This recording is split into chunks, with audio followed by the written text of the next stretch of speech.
ओम शांति। आज 13 जुलाई 2023 के बाबा के अनमोल मधुर महावाक्य सुनेंगे। आज बाबा कहे, बच्चे, तुम्हें देह सहित सब कुछ भूलकर पूरा बेगर बनना है और शिवपुरी और विष्णुपुरी को याद करना है।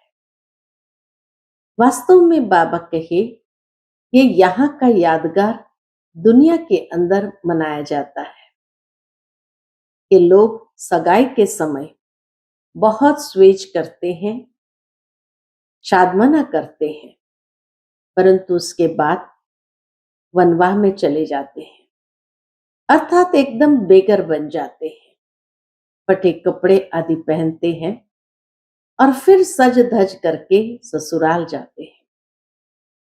संगम का ही ये यादगार कि आत्माओं की सगाई जब बाप से होती है तो बड़ी खुशी होती है, लेकिन उसके बाद देह सहित सब कुछ भूलकर पूरा बेगर बन जाते हैं और फिर आत्मा दिव्य गुणों से सज धज करके शिवपुरी विष्णुपुरी जाती है।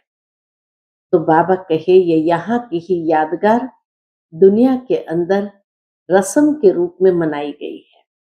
सुनते हैं बाबा के अनमोल मधुर महावाक्य। ओम शांति। मीठे बच्चे, देह सहित सब कुछ भूल पूरा बेगर बनो। शिवपुरी और विष्णुपुरी से अपना बुद्धि योग लगाओ। आज की मुरली से प्रश्न है, किस बात में तुम बच्चों को बाप समान फ्राक दिल बनना है? उत्तर, जैसे बाबा फ्राक दिल बन तुम बच्चों से कखपन ले तुम्हें विश्व की बादशाही देते हैं, ऐसे तुम्हें भी फ्राक दिल बनना है। जगह जगह पर गॉडली यूनिवर्सिटी खोल दो। 3-4 ने भी अच्छा पद पाया तो अहो सौभाग्य। सपूत बन सतगुरु का शो करो।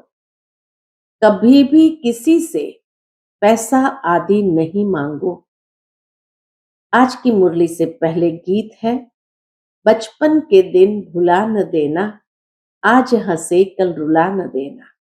ओम शांति। बच्चों को बहलाने के लिए ये सब गीत है। बाप दादा और मम्मा। मम्माएं दो होती है, दादी यानी ग्रैंड मदर और माता। यह तुम्हारी दादी भी है। कौन? ब्रह्मा बाप। तो बाबा कहे, यह तुम्हारी दादी भी है। तुम ब्रह्मा की बच्चियां हो और शिव की पौत्रियां हो। मम्मा भी ब्रह्मा की बच्ची सरस्वती है, शिव बाबा की पौत्री है। बच्चों को संभालने के लिए जगदम्बा निमित्त बनी हुई है। शिव बाबा है बहुरूपी। वह बहुत खेल पाल करते हैं। स्वेज मनोरंजन होते हैं ना। जब सगाई होती है तो बहुत स्वेज करते हैं और जब शादी का समय होता है तो दोनों ही फटे हुए कपड़े पहनते हैं, तेल लगाते हैं। यह रस्म भी यहाँ की है। तुम बच्चों को भी बाबा समझाते हैं, पूरा बेगर बनना है। कुछ भी नहीं होगा तो सब कुछ मिल जाएगा। देह सहित कुछ भी न रहे। शिवपुरी विष्णुपुरी तरफ ही बुद्धि योग लगाना है और कोई चीज में आसक्ति नहीं हो। तो देखो, बाबा बच्चों को बहलाते हैं। यह भी बाबा के अनेक राज है। देखो, मीरा का कितना गायन है। लोक लाज खोई सिर्फ इस पवित्रता के कारण। कितना नाम निकला। उनको तो अमृत भी नहीं मिला, सिर्फ श्री कृष्ण से प्रीत थी। श्री कृष्णपुरी में जाऊंगी इसलिए विष को छोड़ा। जैसे पति के पिछाड़ी स्त्री सती बनती है ना, अब ऐसे तो नहीं मेरा याद करते करके कृष्णपुरी में गई। मीरा को तो 500-700 वर्ष हुआ होगा। भक्तिन बहुत अच्छी थी, इसलिए कोई अच्छे भक्त के घर जन्म लिया होगा। दूसरा जन्म बाबा कहे भक्तन अच्छी थी तो जरूर कोई अच्छे भक्त के घर जन्म लिया होगा। उनका नामाचार कितना चला आता है। यह तो भक्त मीरा थी, तुम सच्ची ज्ञान मीराएं बनती हो। आज बाबा ने ये नया टाइटल दे दिया कि तुम सच्ची ज्ञान मीराएं बनती हो। तुम आई ही हो सूर्यवंशी चंद्रवंशी महारानी बनने के लिए।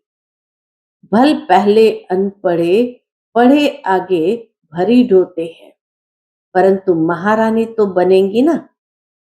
अगर बचपन को भूल हाथ छोड़ दिया फिर तो कभी नहीं महारानी बनेंगी, और ही प्रजा में भी कम पद पाएंगी। वैकुंठ में तो आएंगे परंतु कम पद। बाबा ने समझाया है, भक्ति करने वालों से भी पूछना चाहिए कि तुम क्या चाहते हो, श्री कृष्ण की भक्ति क्यों करते हो। जरूर दिल होगी उनकी राजधानी में जाए, परंतु वहां जाएंगे कैसे। बहुत मनुष्य कहते हैं हमको शांति चाहिए, परंतु अशांति तो सारी दुनिया में है ना। तुम एक को शांति मिलने से क्या होगा। हम तुमको 21 जन्म के लिए सदा सुखी बना सकते हैं। देवताएं इस भारत में ही सदा सुखी थे, अब वह राजधानी स्थापन हो रही है। यहां तो है ही माया का राज्य, शांति मिल नहीं सकती। शांति के लिए अलग जगह है, सुख के लिए अलग जगह है। सुखधाम माना सब सुखी, कोई एक भी दुखी नहीं रहता, और दुख धाम में फिर एक भी सुखी नहीं रहता। यहां यथा राजा रानी तथा प्रजा, यह सब दुखी ही दुखी है। सुखधाम में तो जानवर भी कभी दुखी नहीं होते। शांति की दुनिया अलग है, जिसको निर्वाण धाम कहते हैं। बुद्ध पार निर्वाण गया, परंतु गया कोई भी नहीं। अगर खुद चला गया फिर क्या करके गया। सब दुखी ही दुखी है, सब लड़ रहे हैं। बर्मा सिलोन बौद्धियों की है, वह भी कहते हिंदू निकल जाए, सहन नहीं कर सकते। अब बाबा भी देखते हैं अनेक धर्म हो गए हैं तो सहन नहीं कर सकते हैं, इसलिए सबको एकदम निकाल देते हैं। सतयुग में सिर्फ एक धर्म रहता है। यह सब ज्ञान तुम बच्चों की बुद्धि में है। चित्र हाथ में उठाए वानप्रस्थियों की सर्विस करनी चाहिए, मंदिरों में घुस जाना चाहिए, उन्हों से जाकर चिट चैट करनी चाहिए। शंकर के आगे शिवलिंग दिखाते हैं तो जरूर वह शंकर से बड़ा हुआ ना। अगर शंकर भगवान का रूप है तो फिर उनके सामने शिवलिंग रखने की क्या दरकार है। यह सब सन्यासियों का फैलावा है। वह अपने को ब्रह्मज्ञानी तत्वज्ञानी कहलाते हैं, शिव का तो उन्हें पता भी नहीं है। ब्रह्म तत्व तो रहने का स्थान है, वे तो ब्रह्म और तत्व को एक नहीं मानते। अच्छा, ब्रह्म ज्ञानी तत्वज्ञानी है, फिर अपने को शिव क्यों कहलाते हैं। वह तो समझते शिव भी एक ही है, ब्रह्म भी एक ही है। अगर एक ही है तो भला 3 नाम अलग अलग क्यों किए हैं। शिव की तो लिंग रूप में पूजा होती है, ब्रह्म अथवा तत्व की पूजा किस रूप में दिखलाई है। वह तो है रहने का स्थान। मनुष्य तो बहुत मूंझे हुए हैं। तुम बच्चों को अब होशियार होना है। सन्यासियों से भी कोई विरला निकलेंगे। बाबा कहे सन्यासियों से भी कोई निकलेंगे जो असल देवी देवता धर्म के होंगे। वह झट उठा लेंगे, इस ज्ञान को उठा लेंगे। कोई 3-4 जन्मों से कन्वर्ट हुए होंगे तो इतना जल्दी नहीं निकलेंगे। ताजे गए होंगे तो झट निकलेंगे। बाबा में कशिश होती है ना, सबकी बाबा में कशिश है ना। आत्माएं है सुई, बाबा है चुंबक। अब सुइयों पर कट चढ़ी हुई है, कट वाली सुई ऊपर जाए कैसे? जंक वाली चीज घासलेट में डाली जाती है। बाबा इस ज्ञान अमृत से सबकी कट निकालते हैं। फिर हम सच्चा सोना बन जाएंगे। तुम पत्थरनाथ से अब पारसनाथ बनते हो। भारत पारसपुरी थी, अब सोने का दाम कितना चढ़ गया है। बाबा को भी मालूम है कि दुनिया के अंदर सोने का दाम कितना चढ़ गया है। फिर वहां बहुत सस्ता हो जाएगा। अब यह भारत पत्थरपुरी बना है, फिर पारसपुरी बनेगा। हमारी बुद्धि में यह चक्र फिरता रहता है। सारा दिन चक्र बुद्धि में फिरेगा, तब ही चक्रवर्ती राजा रानी बनेंगे। दुनिया में इन बातों को कोई भी नहीं जानते हैं। तुम जानते हो, सतयुग में जो राज्य करते उनके 84 जन्म, फिर त्रेता वालों के जरूर कम होंगे।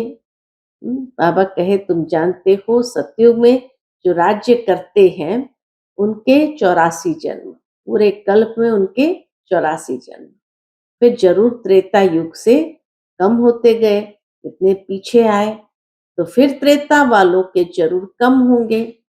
कहाँ 84 जन्म, कहाँ 84 लाख दिखलाते हैं।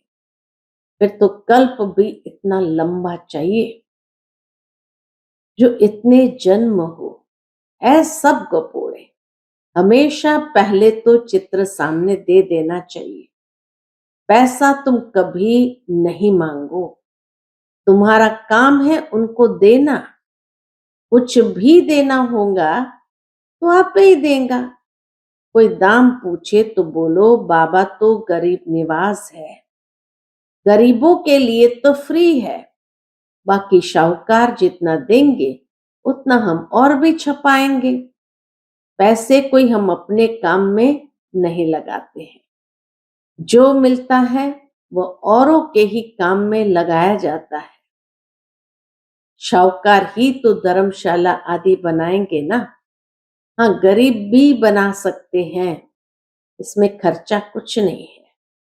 जैसे ककोड़ गांव की माता कहती है मैं सेंटर खोलूं। उस जमाने में बाबा के समय में कोई माता होंगी तो बाबा से कहा ककोड़ गांव में मैं सेंटर खोलूं। ऐसी गॉडली यूनिवर्सिटी में 3-4 ने भी अच्छा पद पा लिया तो अहो भाग्य उनका। इसमें फ्राक दिल होना चाहिए। बाबा देखो कितना फ्राक दिल है, कख पन ले और बादशाही दे देते हैं। सपूत बच्चे ही बाबा की सर्विस कर सकते हैं। कपूत क्या करेंगे? कपूत को थोड़ी बाप वर्षा देंगे। तुमको भी सतगुरु का शो करना है। काम अथवा क्रोध में आए तो गोया सतगुरु की निंदा कराई, फिर पद पा नहीं सकेंगे। बहुत संभाल करनी चाहिए। तुमको सब धर्म वालों को समझाना है, मुसलमानों को भी समझाओ। तुम खुदा की बंदगी करते हो तो जरूर बंदे ठहरे। भला खुदा कहाँ है? खुदा ही रचयिता और रचना का नॉलेज बता सकते हैं। वह तो रहते हैं शांति धाम में। उनको याद करने से तुम शांति का वर्षा ले सकते हो। वर्षा लेते लेते विकर्म विनाश हो जाएंगे और फिर तुम खुदा के पास चले जाएंगे। ये ज्ञान सब धर्मों के लिए है। यह है बिल्कुल नई बात। ज्ञान से तुम्हारा बेड़ा पार हो जाता है और कहीं जाने की दरकार नहीं रहती। तो मीठे बच्चे, अब तुम स्वर्ग में चलते हो तो पवित्र जरूर बनना है। देखो, भारत में पवित्रता नहीं है तो धक्के खाते रहते हैं। कितने हंगामे हैं। जो गांधी सिखला कर गए हैं, प्रजा फॉलो कर रही है। मेहनत मजदूर, ड्राइवर आदि स्ट्राइक करते हैं तो गवर्नमेंट का दम ही नाक में चढ़ा देते हैं। गवर्नमेंट उन्हों को साफ कह देती है, इतना खर्चा हम लाए कहां से? तो वह कहते हैं, तुम तो मौज उड़ाते हो, धन ही धन इकट्ठा करते रहते हो। हमने गुनाह थोड़ी किया है। हमको तलब यानी पगार चाहिए। स्ट्राइक कर लेते तो धंधा ठहर जाता है। ये सब होना ही है। दुनिया के अंदर ये सब आग एक प्रकार से भड़कनी ही है। कहाँ अनाज सब्जी नहीं मिलेगी। कहाँ बाबा कहे अनाज सब्जी नहीं मिलेगी, दूध नहीं मिलेगा। जहां तहां खिटपिट है। ये सब हंगामा होकर शांति हो। पहले हंगामा होगा फिर शांति। अर्जुन को विनाश का और विष्णुपुरी का साक्षात्कार कराया है ना। तुमको भी अब हो रहा है। देखो, तुम कितने लाडले बच्चे हो। बहुत जन्मों के अंत में आकर मिले हो तो पूरा सौभाग्य लो। उस समय मधुबन में बारिश बहुत तेज पड़ रही थी तो बाबा कहे, देखो, बाबा की भी ज्ञान वर्षा बहुत हुई है तो उस बारिश की भी बहुत वर्षा हुई है। बारिश के लिए भी यज्ञ रचते हैं तो पीस के लिए भी यज्ञ रचते हैं। परंतु पीसफुल तो एक भगवान है। वह जब आए तो शांति का ज्ञान देवे। देने वाला तो वही है ना। अच्छे बच्चों को टोल पुट कहा जाता है। ये सिंधी का बहुत लाड़ का शब्द है, टोल पुट, बच्चों के लिए। तो बाबा कहे, अच्छे बच्चों को टोल पुट कहा जाता है। मिठाई खिलाई जाती है। वह जिस्मानी मिठाई, यह है रूहानी मिठाई जो रूहानी बाप देते हैं। देही अभिमानी हो रहना बड़ी मंजिल है। इसमें मेहनत है। बाबा कहते, 8 घंटा तो देही अभिमानी बनो, फिर भल शरीर निर्वाह अर्थ काम भी करो। रात को जागो तो बहुत अच्छी लगन लगेगी। कमाई है ना। ये नींद को जीतने वाले बच्चे, मुझे श्वासों श्वास याद करो। बाबा कहे, हे नींद को जीतने वाले बच्चे, मुझे श्वासों श्वास याद करो। विचार सागर मंथन करो। रात दिन जितना योग में रहेंगे विकर्म विनाश होंगे। जितना जितना ज्ञान का सिमरण करेंगे उतनी कमाई होगी। बाकी सर्विस तो बहुत है। बाबा से पूछेंगे तो बाबा कहेंगे, बैठे रहो, आराम करो। इसमें पूछने की दरकार नहीं। ये थोड़ी बाबा कहेंगे हाँ बैठे रहो आराम करो। इसमें पूछने की भी दरकार नहीं। बाबा ने लोक लाज कुल का कुछ ख्याल किया क्या? अरे बादशाही मिलती है। बाकी हाँ, हर एक का अपना अपना पार्ट है। फिर बाबा से पूछना है। हर एक को अपनी अपनी राय पूछनी है क्योंकि हर एक का कर्म बंधन अलग है। पैसे हैं तो अलौकिक सर्विस में सफल करने हैं। बच्चों को महावीर बनना है। गाया भी हुआ है, मेरा तो एक शिव बाबा, दूसरा न कोई। वही सबका बाप है। शिव बाबा कहते हैं, मैं सभी को वापस ले जाने आया हूँ। शिव बाबा सभी को वापस ले जाने आया है। बाप कहते हैं, इस दुनिया में एक भी मनुष्य त्रिकालदर्शी आस्तिक नहीं है, सब नास्तिक है। बाप को न जानने वाले, बाकी रिद्धि सिद्धि वाले बहुत है। माया भी कोई कम नहीं है। इस माया पर ही जीत पानी है, इसलिए कवच पड़ा रहे। कवच का अर्थ ही है मन मना भव। कौन सा कवच पहन के रखना है? मन मना भव।